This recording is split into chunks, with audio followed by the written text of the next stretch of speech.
A friend of mine asked me what is going on with the coup and the constitutional crisis, so I figured I would go ahead and answer here as well.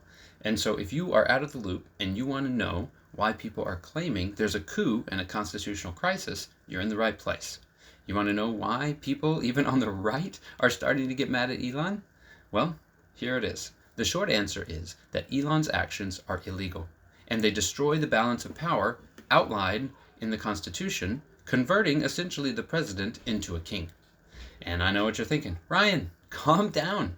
We've been in a constitutional crisis for years. But that is not true. When people say that, what they really mean is that the government has been doing unconstitutional or illegal things for years, which is true. But I'm talking about the literal structure of our democracy outlined in the Constitution is being torn down and broken. It would be like the difference if someone came into your house and busted a hole in the wall with a hammer. Illegal? Yes. Rude? Certainly. But your house isn't in danger of falling down. However, if a neighbor that you thought was a friend had hired someone with a bulldozer to demolish entire external walls, your house would be in a structural crisis. And this is what Trump has done by hiring Elon. And buckle up, because it's a crazy story. So just a quick refresher. We live in a representative democracy, which essentially means that we get a say in how we're governed, primarily through voting for Congress members to represent us.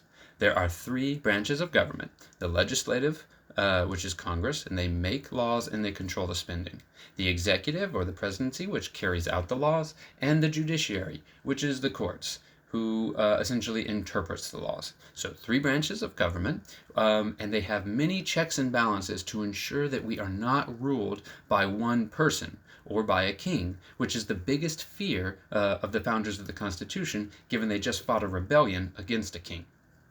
So it all started a few weeks back when Trump stopped the payout of money that Congress allocated, and this is called impoundment.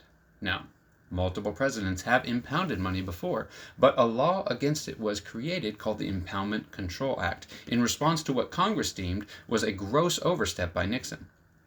Some will argue, wrongly, that what Trump did was okay because there's a formal process by which a president can request Congress to rescind some of the money. But of course, Trump being Trump did not do that. He just flat out stopped the funds. Now, luckily, a judge put a stop to it finally, but the scariest part was the silence of Congress, as if they were okay giving their constitutional powers over to Trump instead of being outraged like when Nixon did it, despite the fact that Trump's impoundment was orders of magnitude greater. Now, as bad as that is, the crisis continues in another way. So cue Elon Musk and his little muskrats, or DOGE, who have literally barged into government agencies, sometimes in the darkness of night on the weekend, with Elon bragging about how easy it is to break into government agencies on the weekend on X, and taking over government data systems. They started with the Office of Personnel Management, or OPM, which is essentially the HR department of government workers. There, they hacked into the personnel data systems, locked out the employees from the system, and started to try to fire, buy out, and intimidate government workers to quit.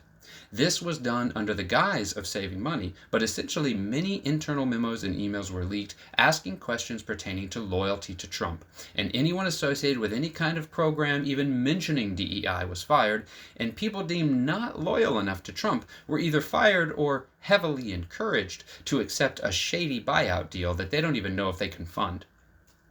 Many civil servants, like people at the Alt National Park Service on Facebook or the subreddit Fed News, leaked internal memos to let people know about these loyalty tests.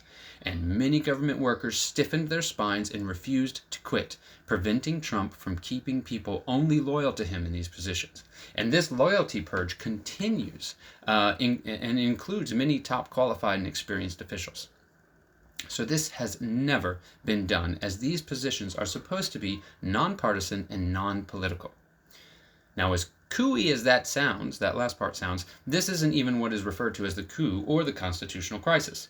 Elon then went from agency to agency, shutting them down. He even broke into the U.S. Treasury Department and gained access to all the private data there. So this includes all of our socials, addresses, names, bank accounts, all that, in what could only be called the biggest data breach in the history of humanity. Literally. Anyway, the takeover of various agencies, illegal data snatching, shutting down and defunding of various agencies continued. And if we witness this happening in any other country, literally every news organization, every politician, and historian would label it as a coup because it fits the definition perfectly. Elon's actions are unconstitutional because they circumvent the laws that Congress put into place to create these agencies, and through these agency takeovers, Elon has stolen the power of the purse, or the power of Congress to determine how the money is spent. This destroys the checks and balances in the Constitution and puts the power into the hands of one man, not the people. While some Republican congressmen have started to voice their dissent as they realize how some of these shutdowns are decimating their economies and hurting their constituents, Congress so far has refused to stop him.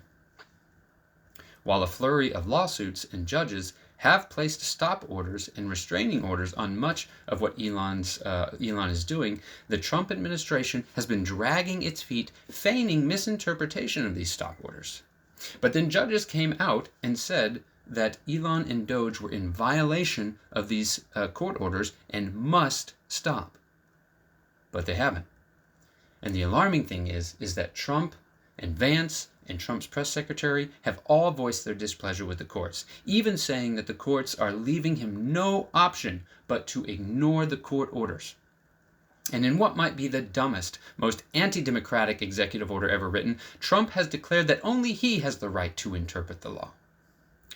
These plus statements that he made on Truth Social, like "he who saves his country breaks no law," or the image of Trump with a crown on his head entitled "Long Live the King," posted by none other than the White House itself, hints that they are gearing up to ignore these court orders completely.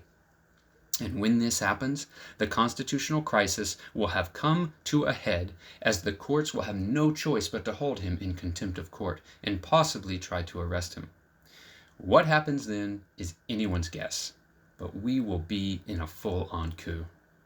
So in a nutshell, the Trump administration, by way of Elon, has massively overstepped their constitutional authority in a way never before seen, resulting in the breaking of the constitutional structure of our government and destroying the balance of power, or the walls of the Democratic House that protect us from being ruled by a king.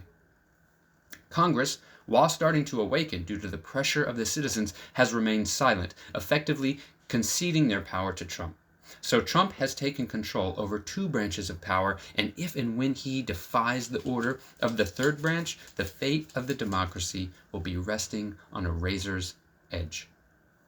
There's so much more to this story, particularly in regards to the conflicts of interest, corruption, and lies, and non-transparency of Elon's cuts, or the insane impact these cuts are going to have on the American people economically and regarding their health and safety and innovation. Ultimately, though, the silver lining is the story of the everyday citizens who are picking country over party and who have been inundating Congress with calls to stop Musk and to protect the constitutional balance of power and our democracy.